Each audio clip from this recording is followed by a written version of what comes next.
Not at all. Okay, you're not satisfied. Now, I agree it's a problem. 80% of whites kill whites, correct? I won't dispute that figure.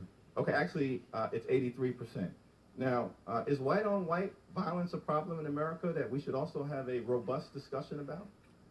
Violence in America, I'm sorry, Mr. Chair, Congressman, violence in America in general is problematic. But if you look at the rates, that's where it starts coming a little more into balance in terms of the data I've seen, and I've looked at a lot of it.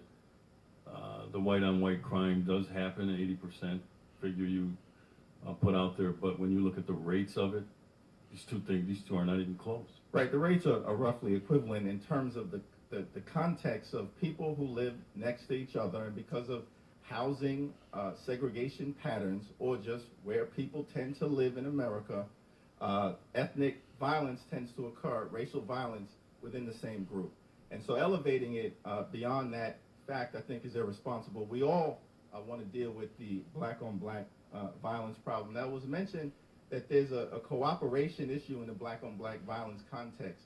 I don't think I've heard the phrase mentioned, blue wall of silence, here. So if we're going to have a conversation about cooperation when someone crosses the line, seems to me to make sense that we also have to deal with what may be another elephant in the room, to use your term, Sheriff Clark, the blue wall of silence, that the overwhelming majority of officers are good officers. But what often occurs is that when an officer crosses the line, the ethic is not to cooperate or participate or speak on what a bad apple officer has done. Professor Ramirez, would you agree that that's perhaps something that we should also be focused on?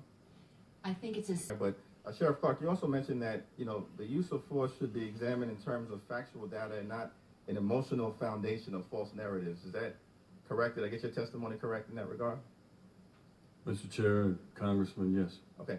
Now, what was the reaction to the Eric Garner case, who was choked to death using a procedure that had been banned by the NYPD for more than 20 years, wasn't resisting arrest, said, "I can't breathe" 11 times on 11 different occasions.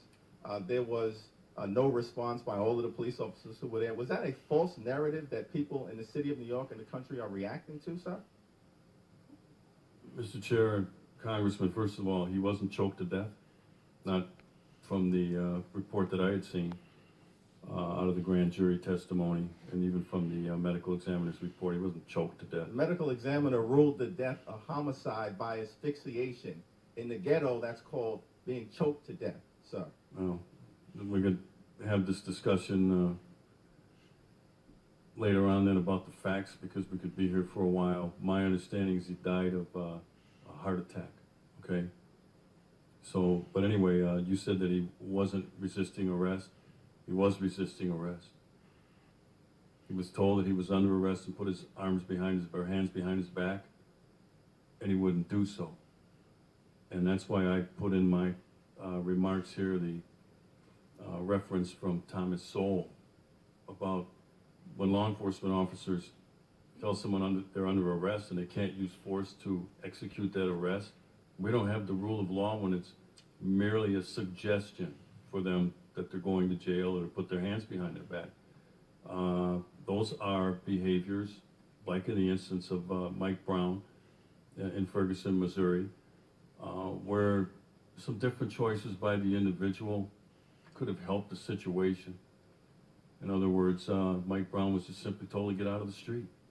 Sir, my time has expired, but for you to come here and testify essentially that Eric Garner is responsible for his own death when he was targeted by police officers for allegedly selling loose cigarettes, which is an administrative violation for which he got the death penalty for, is outrageous. And if we are going to have a responsible conversation, we've got to be able to at least agree on a common set of reasonable facts that all Americans can interpret, particularly in this instance because they caught the whole thing on video.